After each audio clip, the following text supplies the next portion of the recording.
locked inside my head. Didn't wanna let you see me break down. Prisoner of the past. I'm not here to ask you for a way out. The waves keep. 어이구. 아이고 오셨어요? 아이고 안녕하세요. 아이고 안녕하십니까. 반갑습니다 교수님. 예. 선생님 안녕하십니까? 안녕하십니까. 어서 오십시오. 예, 예. 이쪽으로 오시죠. 예, 이쪽으로 감사합니다. 오시죠. 자 제가 소개를 드리겠습니다.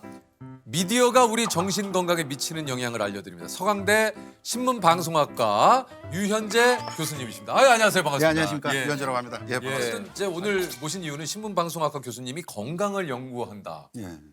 제가 생각할 때 이 우리 사회에서 가장 지금 안타까운 건 뭐냐면 정보들이 너무 많지 않습니까? 너무 많아요. 우리들은 정말 너무나 당연하게 재밌게 느끼기도 하고 뭐 그런데 무슨 가짜 뉴스라든가 뭐 이제 사이버 레카라든가 뭐 이런 것들이 이제 툭툭 튀어나오면서 그 서로 미워하게 되고 그다음에 서로 분열하게 되고 네 그러니까 네 편 내 편 갈려지고 막 이런 것들에 유튜브를 보면서 우울해지기도 하고 맞아요. 유튜브를 보면서 뭐 하기도 하고 그러니까 이 좋은 미디어가 숨기 저도 뭐 유튜브로 애 키웠다 그럴 만큼 뭐 없는 게 애 없잖아요. 없는 게 없어요. 저도 뭐 수업할 때 뭐 유튜브 자 이렇게 보여주고 막 그러는데 맞아.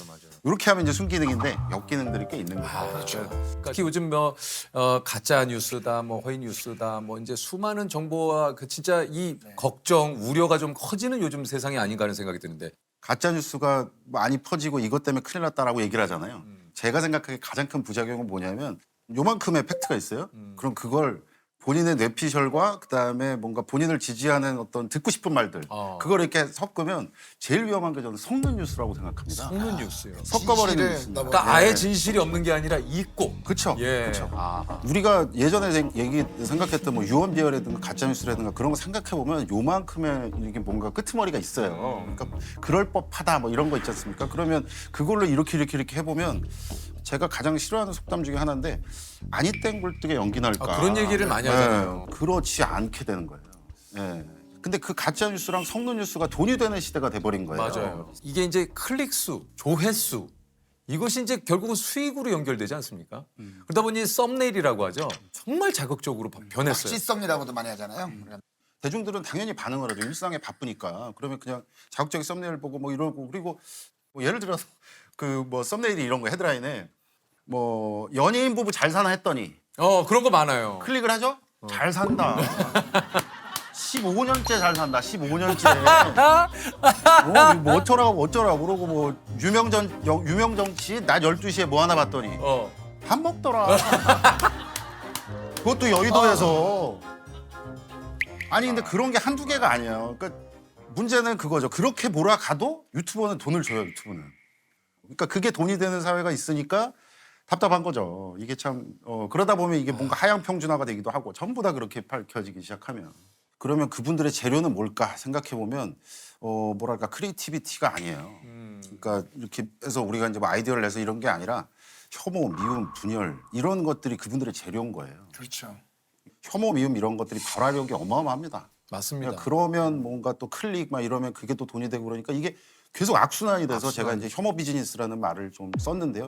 어쩔 수 없는 엄연한 현실이 아닐까라는 생각이 들어서 좀 안타까운 면이 있습니다. 나중에 제가 생각하기에 가장 큰 부작용은 뭐냐면 진실에 대해서 알고 싶어 하지도 않을 수도 있어요. 맞아요. 예. 맞아요. 가짜 뉴스에 계속해서 뭔가 뭐랄까 훈련을 받으면 확증 편향이라는 게 생기잖아요. 그런데 또 나한테 유리하면 그냥 뭐 그런 거지만 이렇게 될까 봐 그런 것들이 제가 가장 경계하고 있는 미디어의 역기능이다라고 말씀드릴 수가 있겠습니다. 소위 말해서 요즘 그 이제 확증 평양 뭐 내지는 이제 버블에 갇힌다고 하잖아요. 이제 맞습니다. 내가 계속 보는 정보에 따라서 알고리즘이 이제 인도해 주는 대로 따르다 보니까 내가 보고 내가 듣고 내가 하는 것이 진짜다.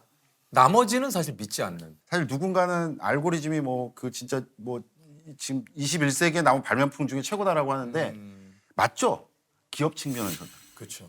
기업 측면에서는 그 플랫폼에서 많이 놀아야 되잖아요. 거기 머무는 시간이 많을수록 그분들에게는 계속 입금이 되는 거예요.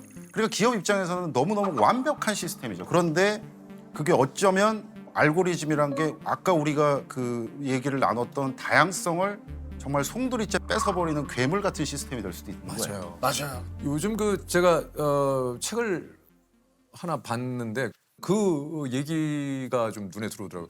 우리가 가장 그 경계해야 될 것이 의심 없는 확신을 가장 경계해야 된다. 그러니까 우리가 요즘 그런 확신, 예, 뭔가 정답을 찾으려는 욕구가 굉장히 좀 강하잖아요. 그러니까 그러다 보니까 그런 컨텐츠를 통해서 우리가 좀 의심을 안 하는 것 같아요. 뭔가를 하나, 그러니까 알고리즘이라는 것도 우리를 자꾸 그런 세계로 이끄는 것은 아닌가. 알고리즘이라는 정말 어마어마한 마케팅 용어에 의해서 우리를 훈련시킨 거예요. 미디어가, 플랫폼이. 자극적이고 단짠단짠 뭐 이런 것들. 그런 것들이 중독이 되죠. 좋은 거에 중독돼 보셨어요? 하나 하면 그 다음에 뭐 관심 있을 법한 거 또 제공해주고 또 제공해주고 하나하나. 그러니까 우리는 원래 다양성의 민족이었는데 이 중요한 걸 잊어버리는 것 같아요. 이 얘기는 나랑 의견이 틀린데 난 안 들을 거야.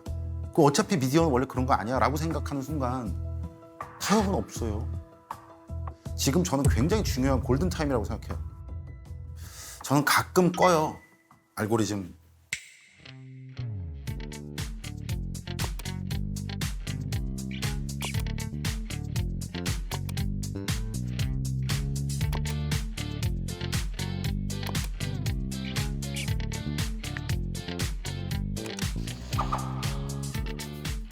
이런 또 좀 요즘 문제가 되는 것이 바로 그 이제 악플.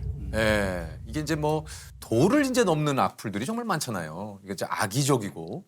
그러니까 이런 악플도 이렇게 늘어나는 좀 이유가 좀 있을까요?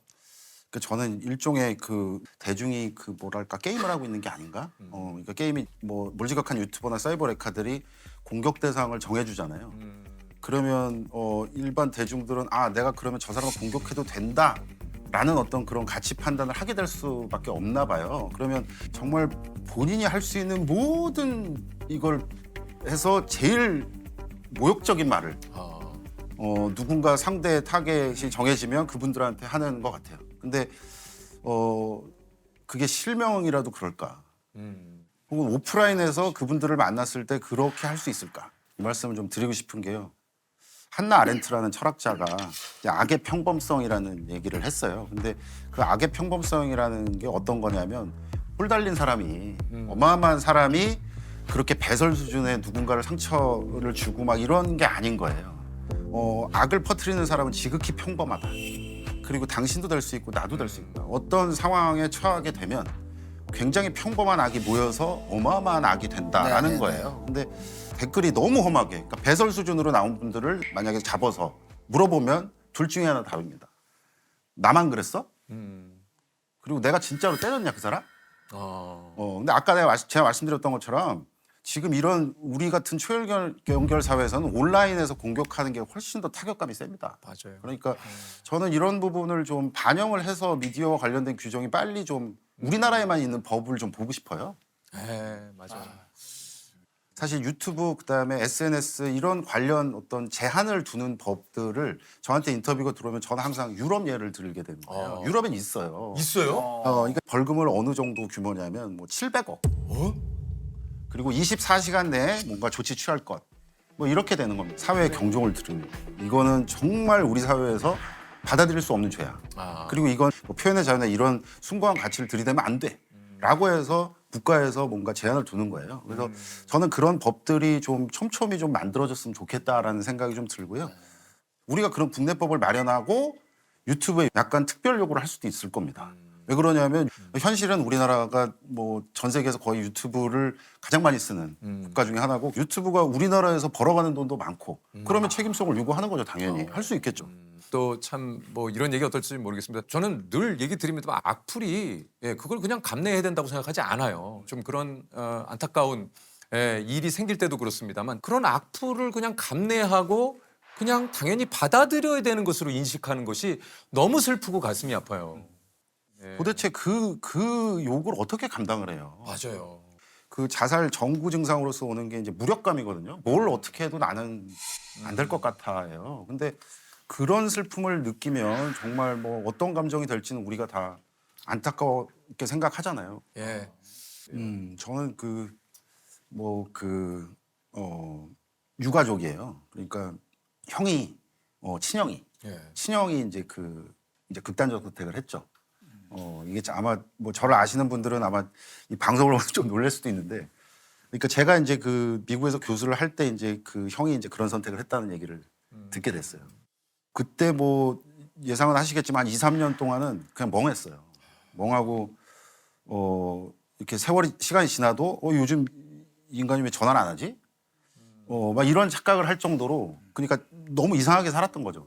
근데 이제 그러고 이제 한국에서 뭐 논문을 써야 되니까 교수도 먹고 살아야 되지 않습니까? 그러면 연구도 해야 되고. 근데 그 생각이 든 거예요. 아, 제가 그러면 그 어떤 분야를 좀 연구를 할까?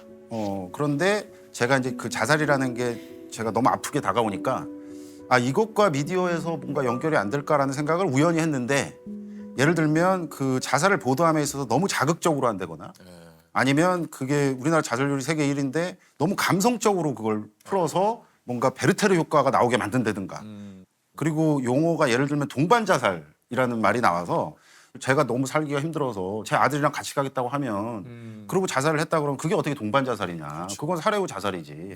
그런 것들이 문제의식이 있어서 논문을 썼어요.